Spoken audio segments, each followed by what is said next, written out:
And I graduated from City College. I got a degree after 7 years in 1941. And in 1942, February or March of 1942, I went into the United States Army. So that was in World War II, obviously. World War II. Now, the Army also shaped me in the direction of social work. I'll tell you why. I was in the Signal Corps attached to the Air Corps. We were in the Signal Aircraft Warning Unit. Our job ultimately was to go to Saipan after Saipan was taken over, and we built a radar station on Saipan. Aircraft warning.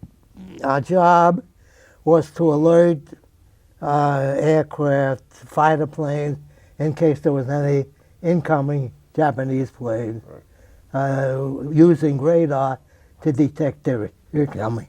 That was our job. And we built the radar station, established the radar station, and ran the radar station. When we took Iwo Jima, which was the next island closer to Japan, and we took Okinawa, there were no Japanese planes that we were in danger of occurring. So our job became somewhat superfluous. Mm-hmm.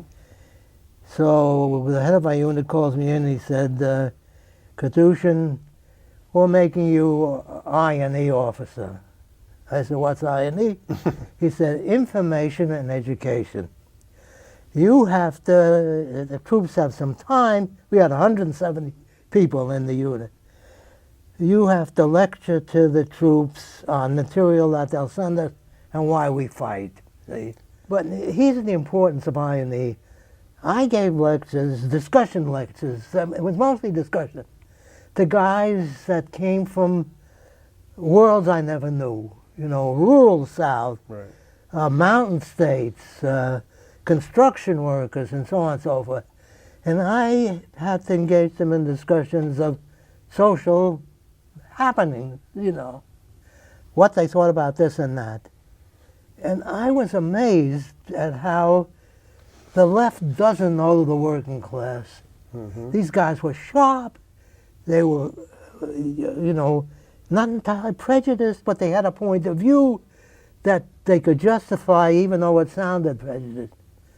At one time, and this surprised the hell out of me, the United Mine Workers in the United States went on strike during the war.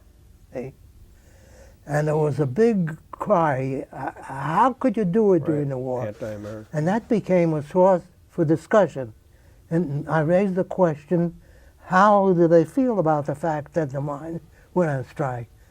And there was a big sympathetic, not a big, but enough sympathetic response. They said, the miners have a terrible job. It's a very dangerous job. They don't get paid. This is an opportunity to increase their pay. It was a very sympathetic response.